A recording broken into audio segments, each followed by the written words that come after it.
here's a sense of, it's a good question. How do wages fit into all of this? I'm just showing supply on the bottom, so the most RNs to the right, the fewest to the left, and how does that relate to average earnings? And you see this downward pattern, and economists would say, great, economics is working, but in any case, I don't have any, I'm not saying this is good or bad, but the highest wages are in the places with the fewest RNs out on the West Coast. The lowest wages are in the places with the most.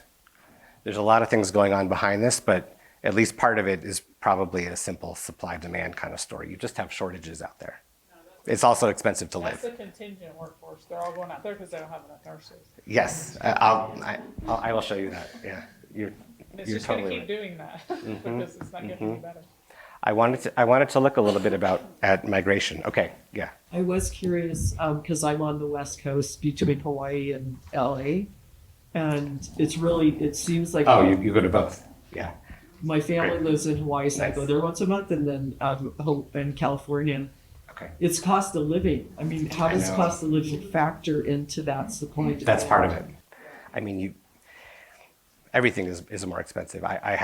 It costs more to live there. I have to pay you more to retain you, for sure. Everything is more. Yeah, that is part of it. And I don't know how much the minimum staffing ratios in California make it a little harder to hire RNs.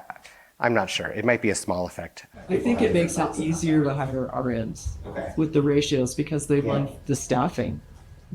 That's what we hear from travelers, particularly. Yeah. Okay. So I have two slides on different views of migration.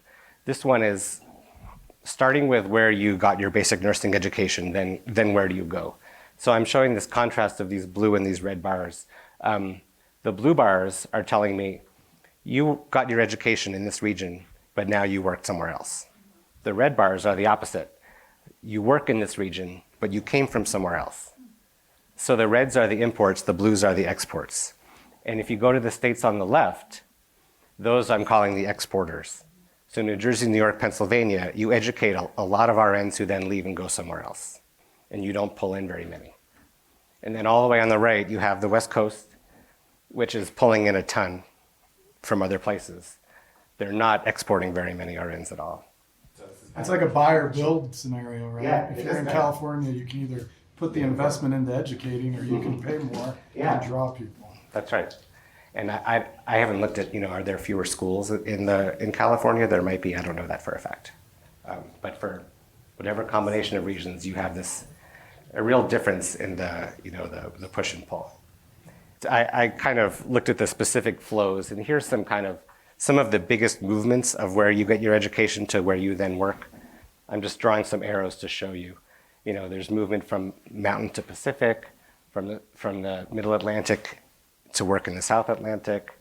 Everybody's going to the Midwest for some reason. So those are just some of the flows.